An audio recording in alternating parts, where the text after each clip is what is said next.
आज हमको दो प्रश्न किसी ने भेजे। देवी माता काली रूप में क्यों प्रकट हो? एक ये प्रश्न भेजा है। और ये काली ही महाकाली है या काली अलग है महाकाली अलग है, और इनका प्रागट्य क्यों हुआ और इनकी पूजा करने से क्या फल मिलता है? जब महिषासुर का वध महिषासुर मर्दिनी भगवती दुर्गा ने कर दिया, तब भी दैत्यों का उपद्रव बंद नहीं हुआ। बड़े बड़े उपद्रव दैत्य कुछ ना कुछ करते ही रहते हैं। कुछ दिनों तक शांति रही, इतने में एकदा शुंभ नाम एकदा शुंभ नामासि दैत्यो मद्बलोत्कटः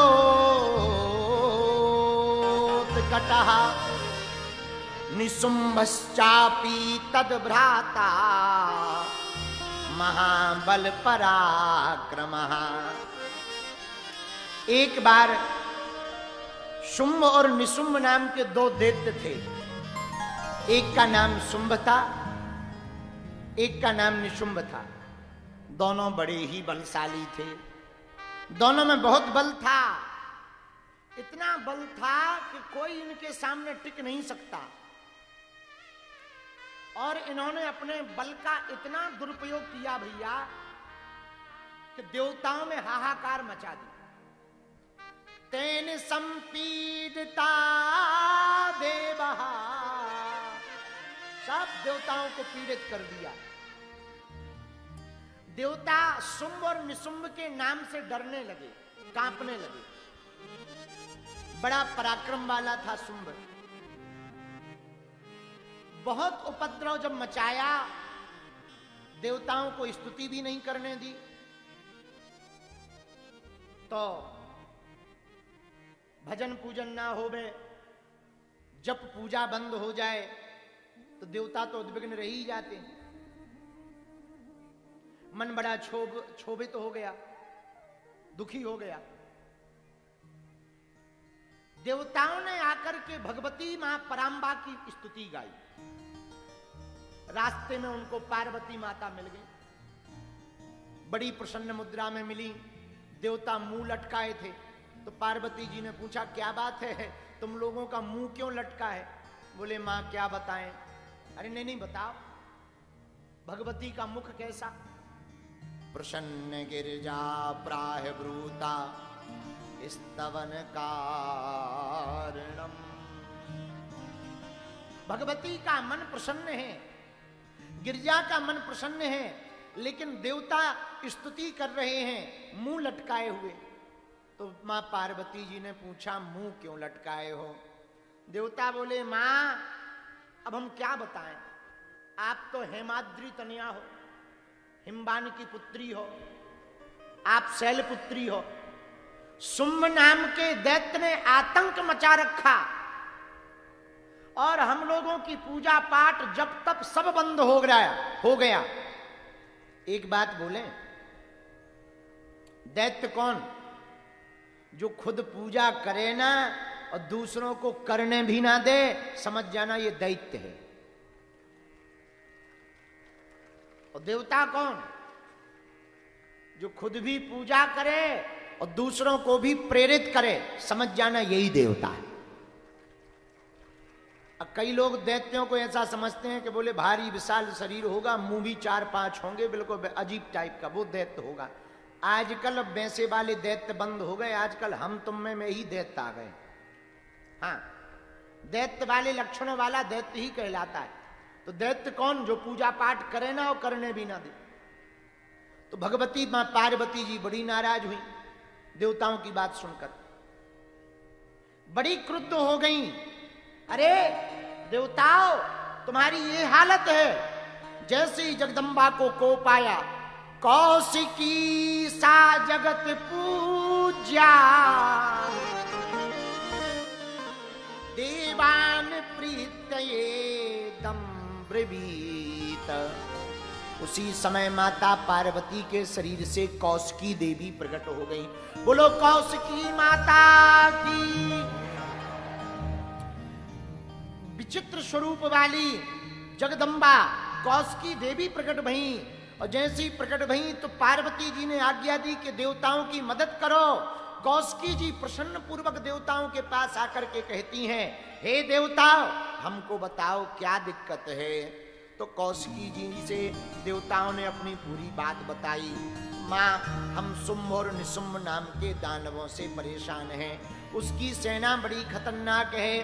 तत्क्षण कौशिकी देवी ने कहा, देवताओं तुम प्रसन्न पूर्वक अपने घर को जाओ, हम प्रण लेकर के कहते हैं शुंभ और निशुंभ का जब तक वध नहीं कर देंगे तब तक हम शांत नहीं बैठेंगे। आहा, देव शत्रुम पात्यश्चेन शुंभम शुंभमेव चा। देवताओं के शत्रुओं को हम मार देंगे। इतना कह करके देवता तो चले गए, परंतु देवेश्वरी जगत जननी सुंदर रूप लेकर के आहा एक जगह आकर बैठ गई। कहां? जहां शुंभ और निशुंभ के सेना के सभी लोग विचरण करते थे वहीं आकर बैठ गई। आहा, एक तो देवी ऊपर से स्वरूप बना लिया सुंदर, फिर क्या कहना, बुरा ना मानना। 3 चीजों से आप लोगों को यदि सफलता पाना है तो बचना चाहिए। पूछो क्या क्या? पूछो। नींद, नारी और निंदा।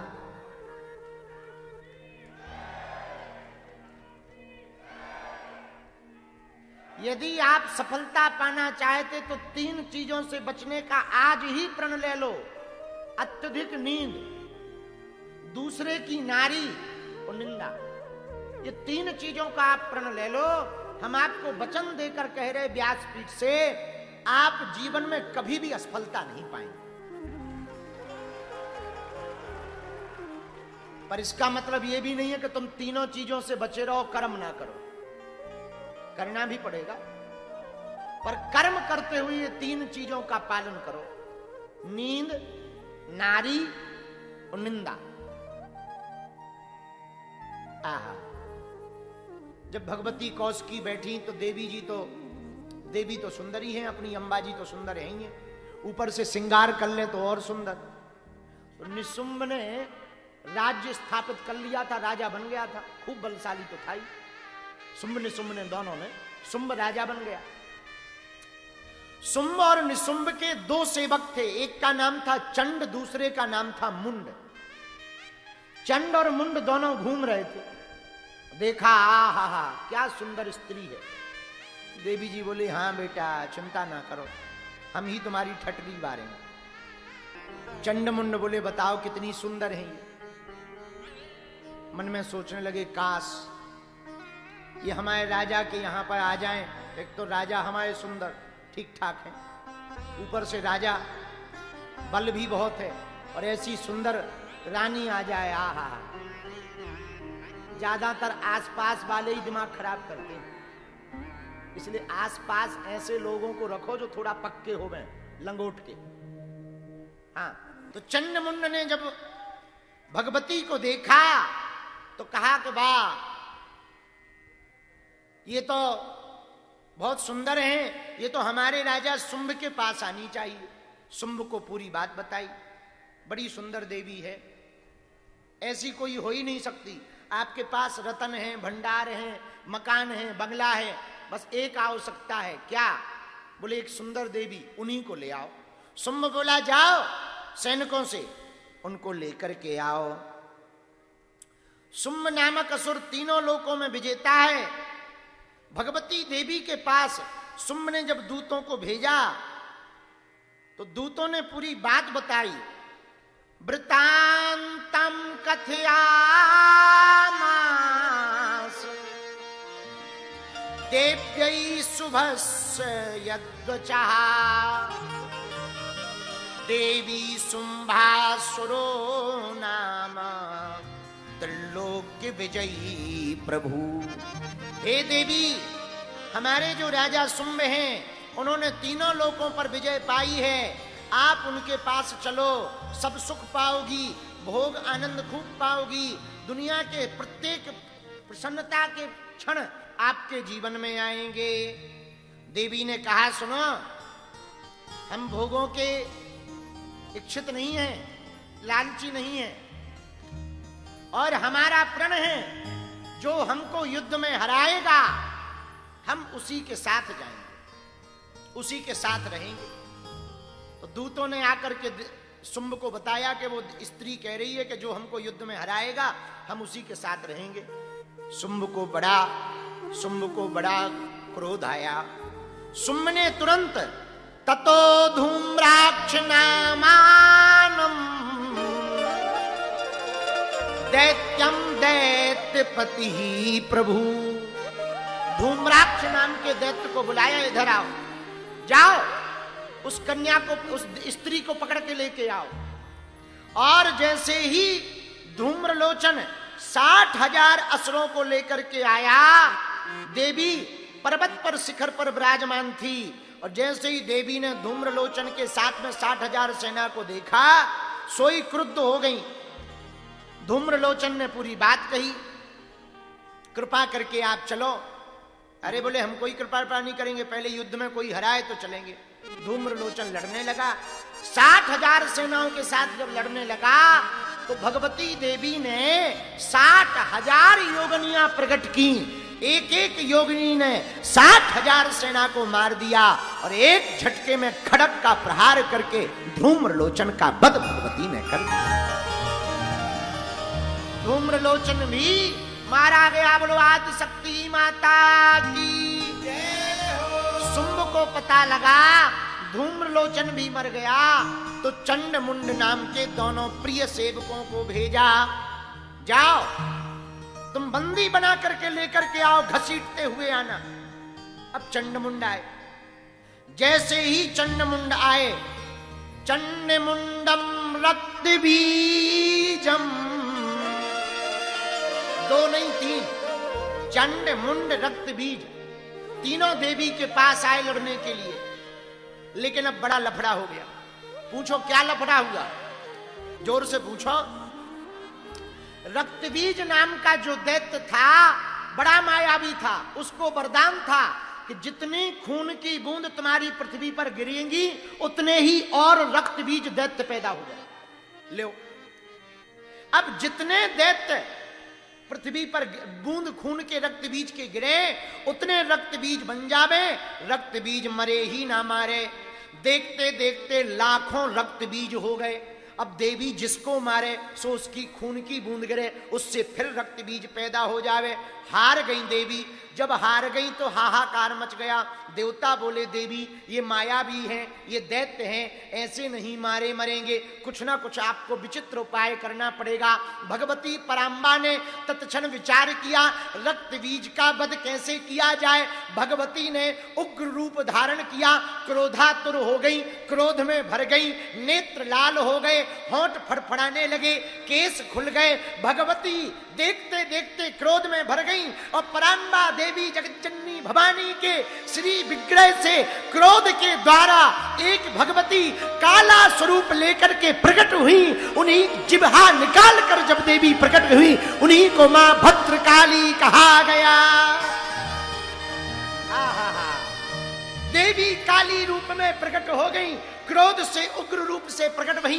कल्याण करने वाली भगवती जब काली प्रकट भई, जीव को निकाल लिया, रक्त बीज को मारने लगी। और रक्त बीज को मारने लगी तो खून की बूंद जैसे ही गिरे तो मां काली अपना जीव निकालकर खून की बूंद को अपनी जीभ से चाट ले, वो पृथ्वी पर ही ना गिरने दे। और देखते देखते रक्त बीज के सभी शरीर मरने लगे। अंततः खड़ग धारण करने वाली काली कपालिनी भद्रकाली माता ने खड़ग को लिया, रक्त बीज को पकड़ा, जिह्वा को लंबा किया, जमीन के सन्निकट, भूमि के सन्निकट जिह्वा को कर लिया कि यदि रक्त की बूंद गिरे तो वो जिह्वा से चाट लें, और रक्त बीज को काट डाला और पूरे खून को भगवती ने अपनी जिह्वा के द्वारा ऊपर खींच लिया। नाम भद्रकाली पड़ गया। लेकिन काली भद्रकाली कब हुई? जब देखा बड़े उग्र रूप में देवी है, देवताओं ने देखा, रक्त बीज का वध कर दिया। बोलो त्रिपुर सुंदरी माता की जय हो, काली माता की जय हो। ऐसे काली मां प्रकट हुई रक्त बीज के कारण। लेकिन रक्त बीज तो मर गया, पर एक बड़ा लफड़ा हो गया भैया। क्या लफड़ा? देवी शांति ही नहीं हो रही, क्रोध में भर गई। अब बोले शांत कैसे होगी? बोले ये पार्वती जी के ही विग्रह से निकली हैं। शंकर जी से कहो पत्नी कितने भी ज्यादा गुस्सैल होवे, स्वामी जी सामने आ जावे तो थोड़ा ठंडी पड़ जाती। चलो एक काम करो, शंकर जी को बुलाओ। हे भोले बाबा त्राहिमाम पाहिमाम पाहिमाम। भोले बाबा बोले क्या हुआ? अरे बोले लफड़ा हो गया। क्या लफड़ा हो गया? अरे बोले रक्त बीज को मारने के लिए आपकी भगवती ने काली रूप धारण किया, अब वो शांत ही नहीं हो रही, और जिसे देखो उसे खा रही, जिसे देखो उसे काट रही, और जीभ लंबी कर करके एकदम खून पी रही हैं। इस कथा का अर्थ यह है, यदि आप शत्रुओं से परेशान हो और इस कथा को यदि आप सुनोगे और इस विग्रह को यदि आप अपने घर पर रख करके काली की पूजा करोगे तो रक्त बीज की तरह आपके शत्रुओं का भी नाश हो जाएगा।